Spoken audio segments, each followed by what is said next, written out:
E adesso da casa di Luca, non lo dico per privacy, comunque abita a Saviano, dove andiamo? Stiamo andando ad esibirci in piazza, quindi stiamo andando ad aprire il carnevale. Questo è uno speciale su Luca Napolitano per la gioia delle tantissime fan e anche fa. Abbiamo un ospite con noi. Abbiamo un ospite, come potete notare c'è il signor Mario Nunziante. Buonasera. Buonasera a tutti, buonasera. Anche lui dalla grande famiglia di amici, come stai? Tutto bene, tutto bene. Oggi sto un po' raffreddato, però Luca mi ha invitato a vedere questo grande carnevale savianese, me ne ha sempre parlato bene, mi ha detto guarda devi venire a vederlo e oggi sono qua con lui per aprire questo carnevale.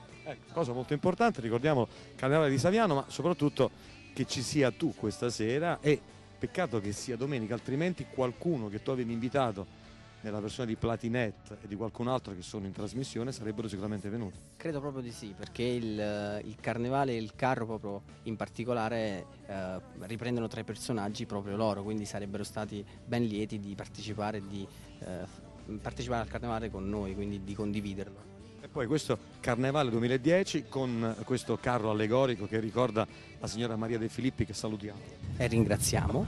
che poi è la Platinette, e poi un po' tutti voi di amici, no? E ringraziamo anche il maestro Vessicchio che ci ha dato tante nozioni importantissime durante il programma e continua a darcele.